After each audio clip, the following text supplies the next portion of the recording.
important de s'hydrater quand même. Vidéo sur la physique pour le brevet, la physique au collège pour le brevet, parce que parfois il y a la physique au brevet. La physique, c'est l'étude des phénomènes, alors que la chimie, c'est l'étude de la matière.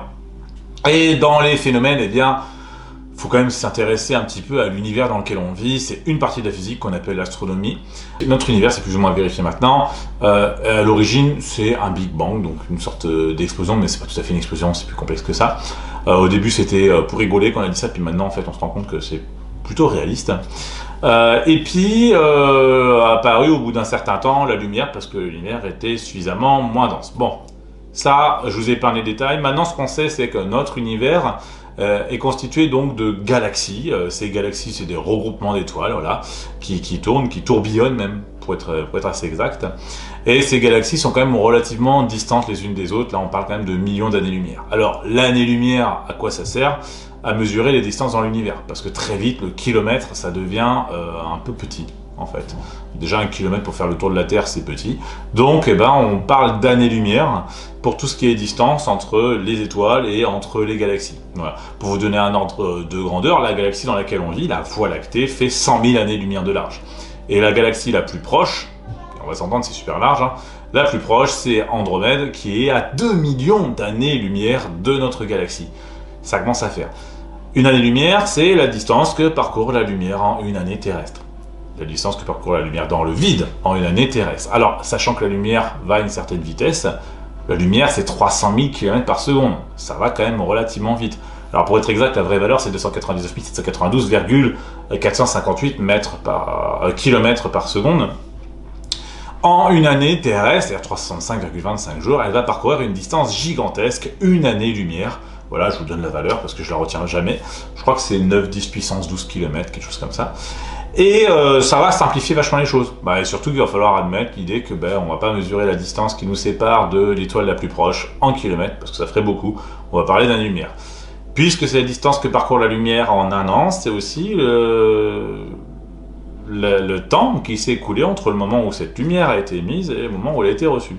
Quand on regarde quelque chose qui est loin, on regarde quelque chose qui est dans le passé, puisqu'en fait la lumière a mis un certain temps à nous arriver, et donc du coup l'image qui va avec. Pour finir sur la lumière, quand même, la lumière se propage uniquement dans les milieux qui sont transparents. Quand c'est opaque, ça passe pas. Voilà, c'est aussi simple que ça. Et elle se propage en ligne droite, ce qui fait que pour la symboliser, pour la représenter sur un papier, on va faire un trait, une ligne droite, orientée, une flèche pour indiquer d'où vient la lumière et où elle va. Ce qui émet la lumière, c'est ce qu'on appelle une source primaire. Ça, vous l'avez vu, genre, il y a bien longtemps. On en arrive à rentrer dans notre galaxie. Une fois qu'on est dans notre galaxie, on va se rendre compte qu'il y a plein d'étoiles et que la plupart des étoiles ont ce qu'on appelle un système planétaire, c'est-à-dire des planètes qui tournent autour. Nous, notre système planétaire, c'est le système solaire, avec notre étoile au centre, le Soleil. Et autour de ce Soleil, 8 planètes, 4 rocheuses, 4 qu'on appelle gazeuses, même si ça commence un petit peu à changer la classification. Donc les 4 rocheuses, il faut les quand même, comme c'est Mercure, Vénus, la Terre et Mars. Et les 4 dites gazeuses ou géantes, c'est Jupiter, Saturne, Uranus et Neptune. On trouve en plus de ça plein de planètes naines, genre Pluton, Eris, Sedna, Makemake, Oméa, etc. Puis plein d'astéroïdes, parce que ça, il y en a gavé quand même, et ça c'est juste il y en a dans 2 grosses ceintures, une ceinture entre Mars et Jupiter, et une ceinture qu'on retrouvera après Pluton. Et puis des comètes, voilà, qui font un petit peu leur vie, qui sortent en général du nuage de Oort. Et on va retrouver aussi autour de la plupart des planètes, parce qu'en fait on pourrait penser que la nôtre fait exception, c'est plus ou moins le cas chez les rocheuses, mais pas en général, des satellites, donc des lunes en fait pour cette planète-là, le record étant détenu par Saturne. Et toutes les géantes aussi vont avoir des anneaux, bon ça, voilà, ça c'est des trucs comme ça. Dans le système solaire, on ne va pas mesurer les distances en années-lumière, parce que déjà notre système solaire en lui-même fait à peu près une année-lumière et demie de large, ce qui est grand, mais en soi, voilà, c'est pas si grand que ça pour qu'on se dise, oh, tiens, on est à 0,2 années-lumière. On va parler d'unité astronomique, c'est-à-dire la distance entre le Soleil et la Terre. Environ 150 millions de kilomètres, à peu près. Ouais, 149 millions. Alors encore, c'est une moyenne parce que la Terre fait une ellipse autour du Soleil. Donc du coup, on va pas toujours avoir la même distance. Puisque la Terre n'est pas toujours la même distance du Soleil, bon ça déjà, c'est parce que sa trajectoire, c'est-à-dire le parcours qu'elle fait, est pas rectiligne, elle n'est pas circulaire non plus, elle est elliptique. Alors pour simplifier, en général, on va dire circulaire. Des trajectoires, on va en trouver de plein de types. Néanmoins, on va en retenir 3 au collège, c'est-à-dire les 3 types de trajectoires, on va dire, principales. La trajectoire rectiligne, c'est-à-dire quand on fait une ligne droite. La trajectoire circulaire, c'est-à-dire quand on fait un arc de cercle ou un cercle complet. Et enfin, la trajectoire curviligne, c'est la trajectoire plus ou moins quelconque.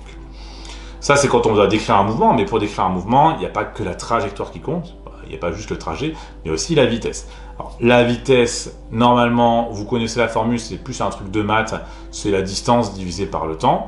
L'unité de la vitesse va dépendre de l'unité de la distance et l'unité du temps. Si on est des kilomètres par seconde ou des kilomètres par heure, des mètres par seconde, etc. etc. Vous serez amené à un moment donné, au brevet peut-être, à calculer une vitesse. Et enfin, la vitesse peut varier. Et oui, et pas toujours la même. Alors, si la vitesse est constante, eh bien, on va dire que le mouvement est uniforme. Si la vitesse est accélérée, on va dire que le mouvement est accéléré, c'est-à-dire que la vitesse est de plus en plus grande. Et si la vitesse est de plus en plus petite, eh bien, on va parler de mouvement ralenti. Ce qui fait qu'on peut avoir des combinaisons de mouvements rectilignes accélérés, mouvements rectilignes uniformes, etc. Bref, des combinaisons, il y en a un bon paquet. Puisque la Terre tourne autour du Soleil, et pas à l'inverse d'ailleurs, hein. Merci Copernic, merci Galilée, eh bien, c'est surtout parce qu'elle est retenue par le Soleil. Si elle n'était pas retenue par le Soleil, eh bien, elle s'en irait en fait, puisqu'elle est en mouvement.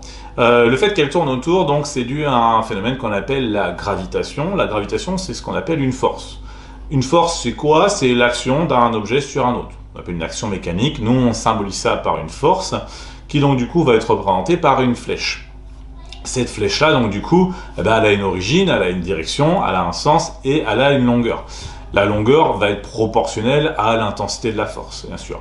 La direction, c'est selon quelle droite on va se mettre. Voilà. En général, par exemple, pour la Terre et le Soleil, c'est la droite entre les deux.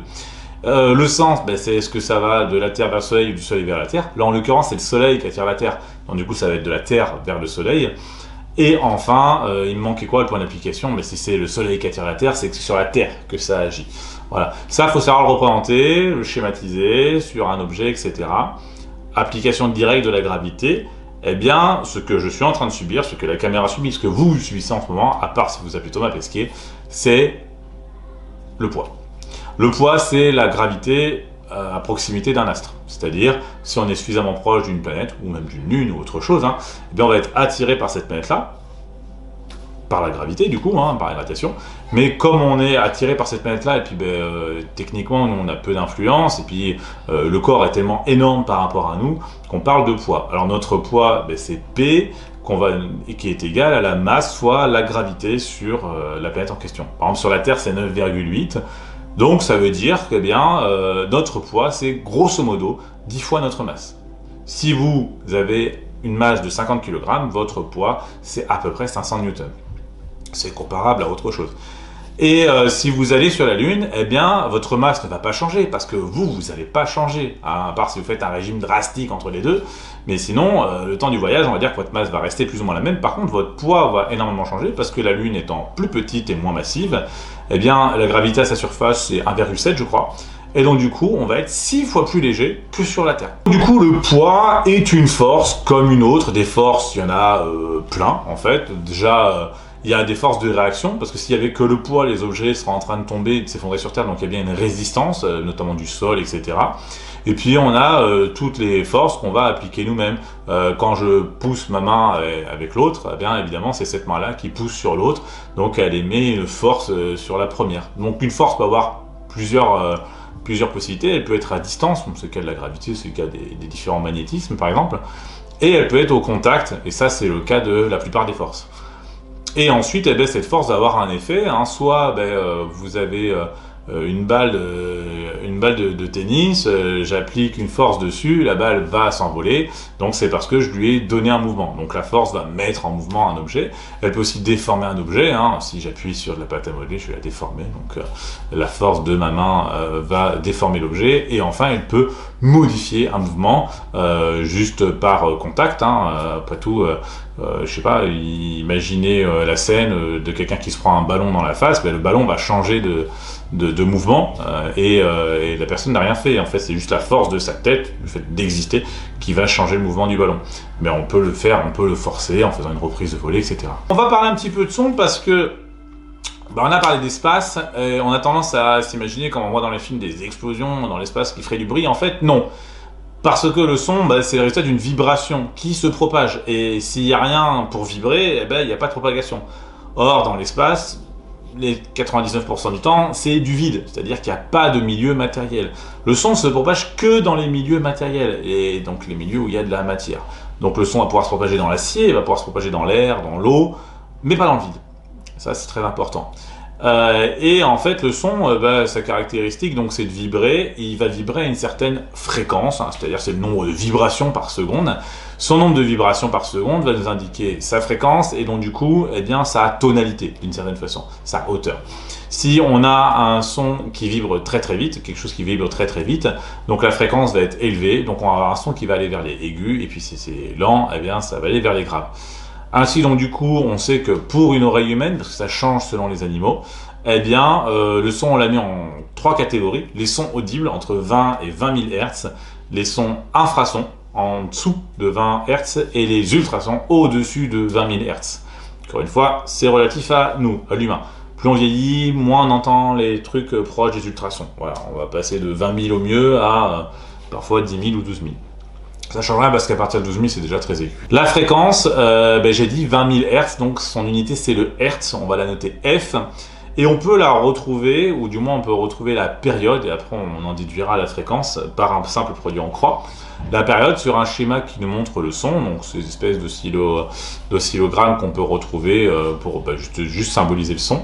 La longueur d'un motif, c'est-à-dire le temps qu'a mis à faire un motif entier, pour savoir reconnaître un motif, c'est la partie qui se répète en fait.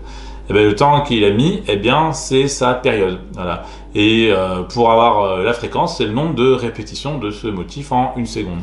Puisque la fréquence, c'est le nombre de répétitions en 1 seconde. 1 Hz, c'est une répétition en 1 seconde. 2, 3, 4, 5, c'est le nombre de répétitions en 1 seconde. Pour ça que 20 000 Hz, ça fait 20 000 répétitions dans la seconde, ça fait une très haute fréquence. Et encore, c'est rien. C'est juste du son. Autre truc sur le son à connaître, mais ça, je pense pas que, on va pas s'attarder là-dessus. C'est l'intensité sonore, qui elle est en décibels. Les décibels, donc ça, c'est le truc qu'on connaît classiquement. C'est la puissance du son, en fait, techniquement. Vous verrez ça peut-être en terminale. Et ce son-là, donc du coup, à 0 décibels, c'est le seuil d'audibilité, on n'entend rien en fait. Et puis après, il y a différents seuils, notamment le seuil de douleur, le seuil de danger, je crois, et le seuil de risque. Donc voilà, c'est ces 3 seuils-là qui sont aux alentours de 80 et 100 décibels, entre 80 et 100 décibels, sachant que voilà, un décibel, c'est difficile à quantifier. Voilà. Et dites-vous qu'en général, dans une salle de classe, on tourne en général aux alentours de 70-80 décibels, ce qui est beaucoup. L'énergie, c'est quelque chose dont on peut manquer, c'est quelque chose qu'on peut avoir en trop, mais techniquement, c'est quoi? Alors l'énergie, c'est une grandeur physique qui ne se mesure pas directement. On va l'avoir par calcul, on va l'avoir indirectement. Cette énergie, donc son unité, c'est le joule, qu'on note J. L'énergie, on va la noter E majuscule, comme ça c'est réglé. Et elle va avoir plusieurs formes. La forme, c'est la façon dont se manifeste cette énergie-là. Donc cette énergie-là va se manifester sous plusieurs formes. Ça peut être du mouvement, c'est ce qu'on appelle l'énergie cinétique, dont il faut connaître la formule, 1,5 fois m fois v au carré, avec m la masse et v la vitesse. Attention, la vitesse doit être en mètres par seconde et la masse en kilogrammes. La masse en kilogrammes, c'est pas le plus dur. Les vitesses en mètres par seconde, ça peut être piégeux. Ça, c'est l'énergie cinétique. Cette énergie cinétique, si on a un objet qui va très très vite et qui va percuter un autre, elle peut se transférer, comme au billard par exemple. Au billard, l'énergie peut être transférée d'une boule à une autre. Donc le transfert, c'est le passage de l'énergie d'un objet à un autre objet. De l'autre côté, on a aussi la conversion, c'est-à-dire que là, cette fois-ci, c'est le changement de forme d'énergie. C'est par exemple dans un barrage hydroélectrique, les turbines vont tourner, faire tourner un alternateur qui va créer l'électricité. Donc c'est-à-dire qu'on est parti d'énergie cinétique en énergie électrique. L'énergie, donc, on ne l'a pas directement, mais on sait que c'est un rapport entre la puissance et le temps. La puissance, c'est la capacité de conversion, en fait, d'un objet. Et donc, on va noter E est égal à P fois T, T étant en secondes et P étant en watts. Alors là, du coup, l'énergie en joules, c'est des puissances, donc des watts secondes. On peut aussi avoir des kilowatts et des heures. Du coup, on aura des kilowattheures, qui est un peu plus utilisé d'ailleurs dans le courant. Dans la vie courante. Des formes d'énergie, il n'y en a pas tant que ça à connaître. Vous devez en connaître au moins, je sais pas, je dirais 3 ou 4. l'énergie mécanique, qui est en deux parties, énergie cinétique et énergie potentielle. L'énergie potentielle, c'est l'énergie qui est due à la hauteur d'un objet. Voilà. Bon, elle s'écrit MGH, vous n'êtes pas censé le savoir, mais vous l'avez vu, normalement. Donc voilà. De l'autre côté, on a l'énergie électrique. Bon, on verra comment on la calcule dans pas très longtemps. On a l'énergie de rayonnement. C'est celle qui vient du rayonnement, notamment du soleil par exemple. L'énergie thermique, la chaleur. L'énergie nucléaire, l'énergie des noyaux atomiques. Et l'énergie chimique, l'énergie de combustion par exemple, de tout ce qui est réaction chimique. Voilà. Une réaction chimique va libérer ou consommer de l'énergie. Et d'ailleurs, on le voit dans la combustion. On rappelle vidéo sur la chimie. Dans la combustion, on a besoin d'énergie pour pouvoir entretenir le feu ou au moins le déclencher. Et cette énergie-là peut être thermique, une flamme par exemple, elle peut être électrique, un éclair, elle peut être cinétique, hein, si on frotte, etc. Donc il y a plusieurs façons d'amener cette énergie-là. Mais ce qui est le plus important, parce que c'est quelque chose de fondamental, c'est l'énergie se conserve. C'est-à-dire qu'elle va se maintenir dans un système, et voire même s'échapper du système, c'est ce qu'on appelle des pertes. Et si on ne peut pas limiter ces pertes-là, on parle de gaspillage, parce qu'en fait on sait qu'on a des pertes, ça on peut l'accepter, mais si ces pertes-là, on fait rien pour les minimiser, c'est du gaspillage. De l'autre côté, donc l'énergie se conserve, c'est-à-dire que quand une boule de billard va toucher une autre boule de billard, l'énergie qui est dans la première, on va la retrouver dans la deuxième, plus dans le tapis. Et sur les énergies, eh bien nous, l'énergie qui nous intéresse le plus, c'est l'énergie électrique. D'ailleurs, on va en parler un peu longtemps. Et l'électricité, on la produit à partir de sources d'énergie différentes. Ces sources vont être classées en deux catégories. Les renouvelables, c'est-à-dire qu'elles se renouvellent à une échelle de temps. L'hydraulique, le solaire, l'éolien, la biomasse, etc. Ça se renouvelle relativement vite, hein, bien sûr, ça se renouvelle à notre échelle de temps. Et puis de ce côté, on a les non renouvelables qui ne se renouvellent pas à notre échelle de temps. Donc on trouve tout ce qui est fossile, hein, c'est-à-dire charbon, charbon, pétrole et gaz, mais aussi l'uranium, qui n'est pas fossile, mais un peu quand même. Mais un peu quand même. Ça, c'est une conclusion de Barré. Et comme je le disais, l'énergie qui nous intéresse le plus, eh bien, c'est l'énergie électrique, parce que c'est elle qui nous alimente en fait quasiment tous les jours. C'est même, soi-disant, l'énergie du futur, alors c'est surtout l'énergie du présent.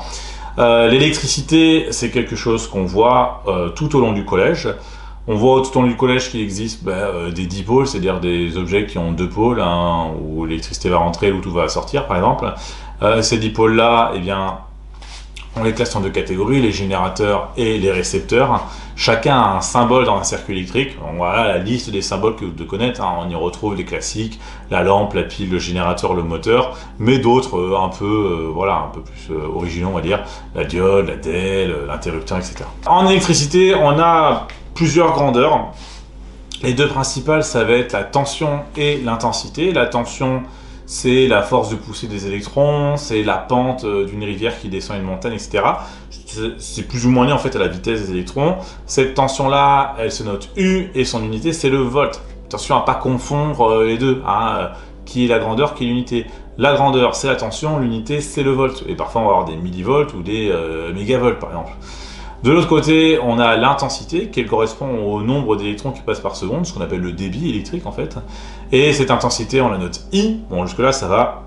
Et son unité c'est A pour ampère. Alors on aura rarement de l'ampère, on sera plutôt sur du milliampère ou de la centaine de milliampères. Autre grandeur qui existe en électricité, c'est la résistance, c'est-à-dire la capacité qu'a un dipôle à résister, à empêcher le passage du courant. Cette résistance, on la note R. C'est pas embêté, et l'unité c'est l'ohm, qu'on note oméga, c'est une lettre grecque, qui est plutôt stylée d'ailleurs. Et puis voilà. Qu'est-ce qui se passe? En fait, la résistance va provoquer un blocage en partie du courant, et ce blocage dépend de la résistance bien sûr, mais aussi de l'intensité. Donc on a ce qu'on appelle la loi d'Ohm qui nous dit que U est égal à R fois I, c'est-à-dire que la tension c'est la résistance fois l'intensité. Plus la résistance augmente, eh bien, plus la tension va diminuer à intensité constante, grosso modo. Et en général, ouais, c'est comme ça qu'on la mesure, donc du coup, on va avoir une fonction linéaire, c'est-à-dire qu'il y a une droite qui passe par l'origine. Cette loi d'Ohm, étant donné que ça résiste au courant, eh bien, on va voir ce qu'on appelle l'effet Joule. L'effet Joule, c'est l'échauffement en fait d'une partie du circuit ou du circuit à cause du courant électrique. L'effet Joule, c'est une énergie. L'effet Joule, du coup, eh bien, ça va être la puissance fois le temps. Ici, dans notre cas, la puissance, eh bien, c'est U fois I, et donc du coup, on va se retrouver avec RI carré T, donc ça, c'est l'effet Joule. Donc on voit bien que l'intensité va être hyper importante parce que c'est une variation au carré. Dernier truc, sur l'électricité, les lois en électricité, il y en a 4 à connaître. Alors ça fait 8, donc 4. 4 à connaître. Il y a la loi d'unicité des intensités dans un circuit série. Ça veut dire que dans un circuit série, l'intensité est la même en tout point de la boucle. Mais on a aussi, dans un circuit série, on retrouve aussi la loi d'additivité des tensions dans un circuit série. C'est-à-dire que dans une boucle de courant, eh bien, la tension aux bornes du générateur est égale à la somme des tensions aux bornes des récepteurs. Voilà, c'est-à-dire qu'en gros, la tension va se partager entre tout le monde. Ensuite, pour les circuits avec dérivation, on a aussi 2 autres lois. La loi d'additivité des intensités dans un circuit avec dérivation. Ça veut dire que quand on arrive à un nœud, l'intensité du courant va se séparer ou se rejoindre en plusieurs ou en un. Grosso modo, sur ce schéma-là par exemple, l'intensité qui arrive au nœud indiqué eh bien, va se séparer en 2 intensités qui vont être du coup, si on les ajoute, l'intensité de départ. Et du coup, quand ça va se réunir, eh bien, la somme des intensités qui arrivent correspond à l'intensité qui ressort. Donc je crois que l'intitulé c'est la somme des intensités arrivant en un nœud est égale à la somme des intensités en ressortant. Et dernier truc, la loi d'unicité des tensions dans un circuit avec dérivation. La tension en borne de chaque branche est la même. Ouais, c'est pratique. Voilà. Et du coup, on retrouve l'intérêt de chaque circuit. C'est-à-dire dans un circuit en série, l'intensité sera tout le temps la même, alors dans un circuit avec dérivation, eh bien l'intensité va se séparer. Donc les circuits avec dérivation favorisent plutôt la tension au détriment de l'intensité, et les circuits en série va favoriser l'intensité au détriment de la tension. Voilà, je crois que j'ai fait le tour. Il y a toujours les commentaires si vous avez des questions. Il y a toujours les documents officiels, mais bon, c'est pas très intéressant quand on est au collège, j'avoue. Et puis, bien sûr, si vous avez aimé la vidéo, n'hésitez pas. N'hésitez pas à faire ce qu'il y a à faire. Et pareil, vous abonner, tout ça. Enfin, moi, ça, je sais pas, je demande pas. Mais après, si vous le faites, je suis pas contre. Voilà. Bon courage pour le brevet.